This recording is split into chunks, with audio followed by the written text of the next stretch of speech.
I didn't say a word. I didn't cry. I didn't call anyone. I just stood at my own front door in the November cold, watching my breath turn to smoke in the dark, holding a key that no longer worked. That was a Thursday night, just outside of Guelph, Ontario. The kind of night where the wind comes off the fields and cuts right through you, and the stars are so clear it almost looks fake. I was 64 years old, standing on my own porch, locked out of the house I'd owned for 27 years.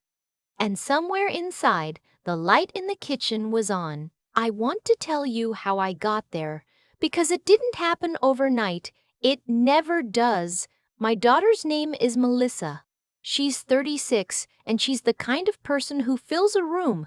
Loud laugh, strong opinions, the one who always has a plan. I say that with love because I do love her. But love doesn't make you blind, and looking back now, I can see the signs I chose to ignore. She married Derek 4 years ago. He's from Sudbury originally, works in project management, drives a Dodge Ram and wears it like a personality. He's not a bad-looking man. He's charming when he wants to be. That's the thing about people like Derek. They're very charming when they want something. For the first 2 years of their marriage, I barely saw them. They were living in a rented condo in Kitchener, doing fine on 2 incomes, taking trips to Mexico in February. Then something shifted. The trips stopped. Melissa started calling more, not just to chat, to complain. About money, about the rent going up, about Derek's contract not being renewed, about how impossible everything was. I listened. That's what mothers do. In March of that year, Melissa called on a Sunday morning while I was making oatmeal. She asked if they could come for dinner the following weekend. I said of course. And then, very carefully, very gently, she asked if they could maybe stay for a little while. Just until they got back on their feet. 3 months, she said. 4 at the most. I said yes without thinking twice. She was my daughter. This was her childhood home. Of course she could come back. I should have thought twice. They arrived on a Saturday in April with a moving truck. I had expected bags, maybe a few boxes. What I got was an entire household. Their couch, their coffee table, Derek's enormous flat-screen television, the standing lamp Melissa bought at some boutique in Westmount that cost more than my monthly hydro bill. They stacked things in the living room, in the garage, in the basement. I stood in the doorway watching, and I thought, this is temporary. This is what mothers do. This is fine. Derek shook my hand and said, "We really appreciate this, Gloria. We won't be in your way." His name was Derek and mine was Gloria, and within 6 weeks, he was absolutely in my way. It started with the kitchen. I have a small sensitivity to garlic, not an allergy, just a preference, the kind of thing you manage in your own home without thinking. One evening, I came downstairs to find Derek cooking a pasta with what smelled like half a head of roasted garlic, and when I mentioned it, gently, he looked at me like I'd said something unreasonable. He said, "We can't really adjust every meal to your preferences, Gloria." And Melissa, standing at the counter with her back to me, said nothing. That was the first time I felt it. That small shift, like a door swinging inward instead of out. A week later, Melissa moved the family photographs. I have a gallery wall in the hallway, pictures going back 40 years. My late husband Lawrence and I at our wedding, photos of Melissa as a baby, a picture of my parents on the farm in Prince Edward Island. Melissa said the wall felt cluttered and she was going to refresh it. I came home from my aquafit class to find my parents' photo in a box in the basement and a large print of Melissa and Derek's Cabo San Lucas trip hanging in its place. I asked about my parents' photo. Melissa said, "Mom, it's still there. I just thought the wall needed to breathe a little." Walls don't breathe, I thought. But I didn't say it. I called my friend Pauline, my oldest friend from our nursing years in Hamilton, and I told her what was happening. Pauline said, "Gloria, you need to set some rules before this goes further." And I said, "She's my daughter, Pauline. I don't want to make it awkward." Pauline said, "It's already awkward. You just haven't admitted it yet." She was right. I know that now. By June, they had taken over the main floor almost entirely. Derek worked from home on the dining room table, which meant I ate my meals either in the kitchen standing up or upstairs in my bedroom. Melissa had rearranged the pantry. The throw blanket I'd had on the couch for 15 years had been moved to the hall closet. Small things. The kind of things that sound petty when you list them, but that add up to something large. Something like, "This is no longer your home." Then came the conversation about the will. It was a Tuesday in July. A beautiful evening, the kind we want to sit on the back deck with a cup of tea and watch the light change. I was doing exactly that when Melissa and Derek came out together. Not separately. Together. Which meant it was planned. Melissa sat down across from me and said, "Mom, we've been thinking. You're not getting any younger, and we want to make sure everything is in order. Do you have a will? Is it updated? Is the house in the right name?" I put down my tea. I looked at my daughter and then at her husband, who was leaning against the railing like he owned the deck, and I felt something I can only describe as cold clarity. I said, "The house is in my name. Everything is in order, and I'd prefer not to discuss this right now." Derek said, "It's just practical, Gloria. We're thinking about the future." I said, "I appreciate that. But this is my home and my business." That was the end of that conversation. But it wasn't the end of whatever they were thinking. I could feel it, the way you feel a change in weather before the clouds come. Something was shifting, something was building.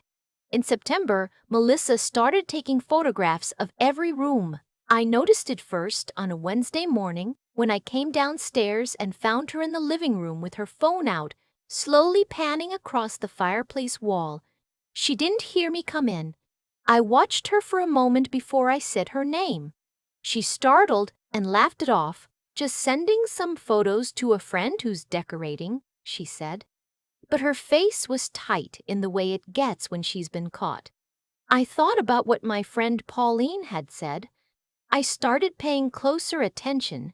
I changed my online banking password that evening. I also called my lawyer, a woman I've used for years named Patricia. No, I should call her by what she is to me. I called my lawyer and asked her to review my will and the title on the house. She said everything was ironclad. I breathed a little easier, but only a little. October passed. November came. Melissa told me Derek had a promising contract coming through and they'd probably be able to look for their own place by the new year. I nodded. I smiled. I made the turkey at Thanksgiving, set the table, brought out Lawrence's mother's good china, and I let myself believe it was almost over. It wasn't over. On a Thursday in the third week of November, I drove out to Cambridge to visit my sister-in-law. We had lunch, went through some things of Lawrence's she'd been keeping for me, and I stayed a little longer than I planned. It was dark by the time I turned back onto my street. The temperature had dropped.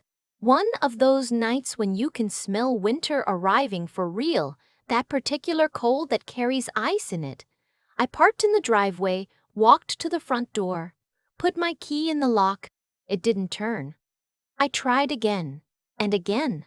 I stepped back and looked at the lock. It was new. Same style, same finish, but new. Someone had changed my lock. I stood there for a moment in the dark. I thought I was mistaken. I went to the side door, the one off the garage. New lock there, too. I knocked. I rang the bell. I could see the kitchen light on through the window beside the door. I could see movement. Melissa came to the glass, looked at me, and then I heard Derek's voice saying something I couldn't make out. And then Melissa pulled the curtain closed. She pulled the curtain closed. I stood on my own property in the dark in November, and my daughter closed the curtain. I want to be honest with you about what I felt in that moment. It wasn't rage, not right away. It was something worse. It was the specific grief of a parent who realizes their child has made a choice, a real, deliberate, eyes-open choice to do something unthinkable. That grief hits different than any other kind. I called Melissa's cell phone. She didn't answer. I called 3 times. On the 4th call, Derek answered. He said, "Gloria, we need a few days to sort some things out. We'll be in touch." And then he hung up. I stood in the driveway of my own home and I thought about my options. I could call the police. And yes, I know that's what most people would do, and I understand why the question comes up. But I want to explain why I didn't, at least not that night. Not because I was afraid, and not because I didn't know my rights. I know my rights very well. Lawrence was a paralegal for 30 years. I grew up knowing what legal standing means. I didn't call the police that night because I was building something. I knew if I reacted immediately emotionally, it would become a he said, she said situation, a family dispute, a welfare check that ends with everyone standing awkwardly in the driveway and nothing resolved. I wanted resolution, real resolution.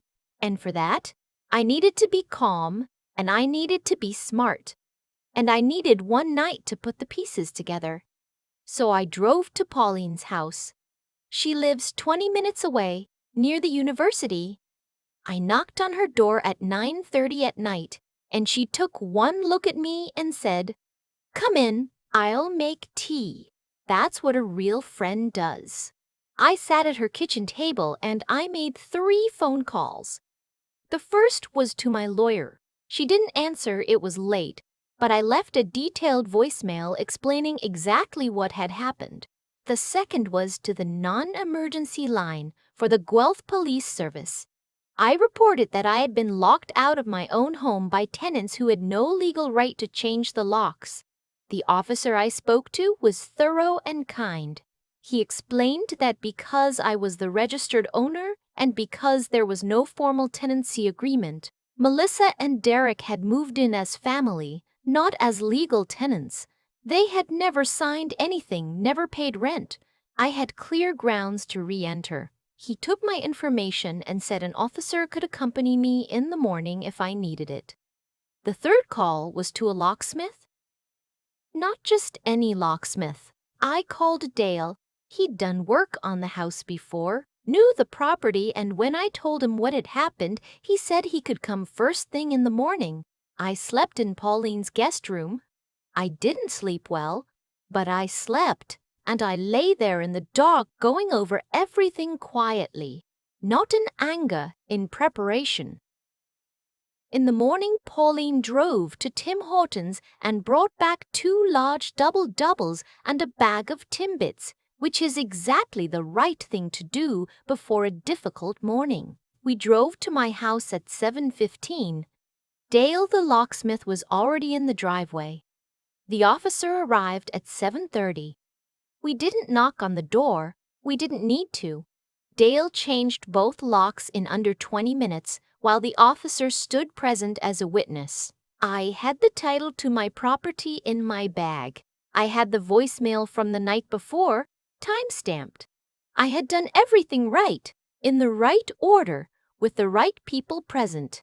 While Dale was finishing up, I went into the garage, which has a keypad, and that code was still mine. They hadn't known to change it, and I began pulling out boxes. I had found, over the previous weeks, that Melissa and Derek had been quietly consolidating their things, their suitcases, their personal documents, a box of Derek's tools. All of it had migrated to a corner of the garage as though they'd been preparing to leave, or preparing to claim. I pulled every single item that was not mine out of the garage. I added the boxes I'd already quietly gathered from the dining room. Derek's work equipment, his laptop bag, Melissa's collection of shoes she kept by the front door. I carried everything to the front lawn and I set it down on the dead November grass, neatly, in orderly rows. And then I went inside. I made coffee. I sat at my own kitchen table. At 8:45, the front door opened.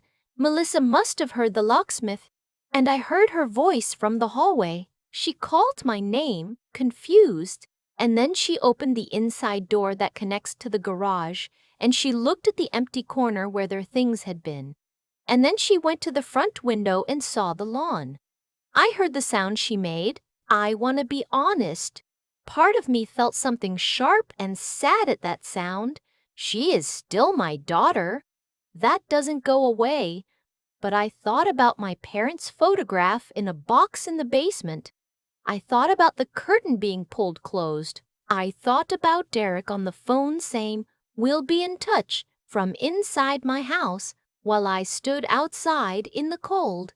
Melissa came into the kitchen. Her face was pale. Derek appeared behind her in the doorway. I looked at both of them and I said very calmly, "You'll need to arrange to collect your things from the lawn today. It's supposed to snow tonight."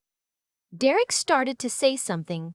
His voice was hard, the charm completely gone now. He said something about rights and about how I had no business doing this while they were still inside. I said, "You are guests in my home. You are not tenants. You have no lease. And last night you locked me out of my own house." I slid a copy of the property title across the table. I slid a printout of the police call log from the previous evening. I said, "My lawyer will be reaching out this morning. If you'd like to arrange a time to collect your belongings without further involvement from the police, I suggest you do so today." Derek looked at the papers, and for the first time in months, he didn't say anything. Melissa said, "Mom." Just that, the way she used to say it when she was a little girl and had done something she knew was wrong. I said, "I love you. That hasn't changed. But this is my home, and it was never going to be yours." They were gone by noon. Derek made 2 trips in the truck. Melissa came back alone in the late afternoon when Derek wasn't there, and she sat in the driveway for almost 10 minutes before she came to the door. I let her in. We sat at the kitchen table and we talked for almost 2 hours, and some of it was hard and some of it was sad, and none of it was resolved in any clean way. But I think something honest passed between us for the first time in months. She told me Derek had convinced her that if they established enough of a presence in the house, they might be able to make a legal claim. That's what the photographs were for. That's what the conversation about the will was for. I didn't know how much she believed it versus how much she went along with it. Maybe she's still figuring that out herself. She left that evening, and before she got in her car, she looked back at the house for a long moment. I stood in the doorway and watched her. Neither of us waved. Pauline came for dinner that night. I made pasta without garlic, and we ate at my own dining room table, with Lawrence's mother's china, under my own light. I put my parents' photograph back on the wall that night, placed it exactly where it had always been, stepped back and looked at it for a long time.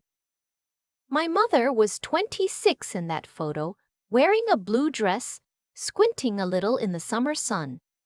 She would have handled all of this very differently than I did. She would have said something much earlier. She would not have waited. I think about that. I won't wait again. There are things I know now that I wish I had known sooner. I know that kindness without conditions becomes an open door for people who want to walk all the way through. I know that love and boundaries are not opposites, that you can hold someone close and still say, clearly and quietly, this far and no further. I know that staying calm when everything in you wants to react is not weakness. It is the sharpest thing you own. I also know that the most important call I could have made wasn't to a locksmith or a lawyer, though both of those were necessary. The most important call I made was to Pauline, to someone who just handed me tea and sat with me in the dark and let me think. This is my house. It has been my house since Lawrence and I signed those papers in 1997. I brought Melissa home from the hospital to this house. I watched her learn to ride a bike in this driveway. I sat at this table with Lawrence in his last weeks, and we held hands and we didn't need to say very much. No one, no matter who they are to me, gets to take that. Not a lock, not a curtain pulled closed, not a photograph moved to a basement box, not a conversation about papers being in order. I am 64 years old, and I am more certain of who I am than I have ever been. This house smells like 30 years of living, and I intend to be here for 30 more. And if anyone ever tries to lock me out of my own life again, they will find, very quickly and very calmly, that I know exactly where the spare key is.